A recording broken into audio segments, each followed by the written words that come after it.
আসসালামু আলাইকুম, সকলকে স্বাগতম এবং শুভেচ্ছা তৌফিক ইংলিশের আরো একটি ক্লাসে। আজকে আমরা দারুণ একটা বিষয় শিখতে যাচ্ছি, সেটা হচ্ছে দেখো যে অনেক সময় আমরা ম্যাসকুলিন জেন্ডার এবং ফেমিনিন জেন্ডার, ম্যাসকুলিন মানে জানি যে পুরুষবাচক হি ব্যবহার করতে হয় আর ফেমিনিন শি ব্যবহার করতে হয়, কিন্তু এটা শুধুমাত্র ব্যক্তিবাচকের ক্ষেত্রে না, বস্তুর ক্ষেত্রেও আমরা সেম জিনিসগুলো ব্যবহার করতে পারি। তবে এই জায়গায় কিছু কন্ডিশনস আছে। দেখো, কন্ডিশনগুলো হচ্ছে যদি কখনো উল্লেখযোগ্য শক্তি বা ক্ষমতার অধিকারী, যেগুলা শক্তি বা ক্ষমতার অধিকারী, সেগুলোর ক্ষেত্রে আমরা যেমন the sun, summer, death, time, এই যে এগুলো আছে the sun, summer, death, time, এগুলোর ক্ষেত্রে আমাদেরকে ম্যাসকুলিন জেন্ডার হিসাবে হি ব্যবহার করা যেতে পারে।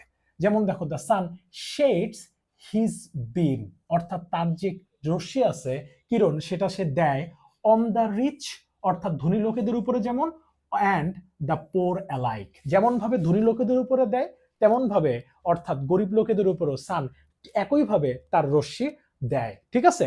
আচ্ছা, এখন দেখো যে আমরা শি কখন, ম্যাসকুলিন জেন্ডার তো গেল, ফেমিনিন জেন্ডার শি হিসেবে কখন ব্যবহার করতে পারবো? যখন সৌন্দর্য, মৃদুতা, মাধুর্য, অর্থাৎ এই ধরনের, অর্থাৎ একটু নরম, ওখানে আগে তো ছিল শক্তি বা ক্ষমতা, এখানে সৌন্দর্যতাটা আসবে। এই সৌন্দর্যতার ক্ষেত্রে যেমন the moon, the moon, earth, nature, autumn, spring, liberty, সেটা হচ্ছে COUNTRY, কান্ট্রি, ইটিসি, এগুলোর পরে আমরা চাইলে শি ব্যবহার করতে পারি এবং এর objective from her, possessive from হচ্ছে হলো হার ব্যবহার করা যেতে পারে। যেমন দেখো, দ্য মুন, ঠিক আছে, দ্য মুন হ্যাজ হিডেন হার, তার, অর্থাৎ এইখানে কিন্তু শি এর অবজেক্টিভ ফ্রম বসছে হার ফেস বিহাইন্ড দ্য ক্লাউড, অর্থাৎ মেঘের পেছনে কিন্তু হচ্ছিল মুন, তার হচ্ছিল যে সৌন্দর্যতা, এটা সৌন্দর্য যে যে রূপটা আছে সেটা কিন্তু সে ঢেকে রাখে। সো এইখানে হার অর্থ কিন্তু এইখানে এই মুনটাকেই কিন্তু প্রকাশ করেছে, অর্থাৎ মুনটাকে ইন্ডিকেট করেছে।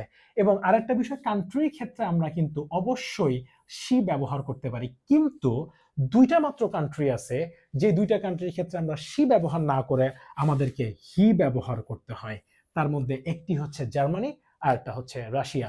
এই দুইটার ক্ষেত্রে আমাদের শি না ব্যবহার করে আমাদেরকে হি ব্যবহার করতে হয়। সো এতটুকু তোমরা জেনে গেছো। সো এখন তোমরা বেশি বেশি ইউজ করো এবং দেখা হচ্ছে নতুন কোনো একটা ভিডিওতে। ততক্ষণ ভালো থাকো। আসসালামু আলাইকুম।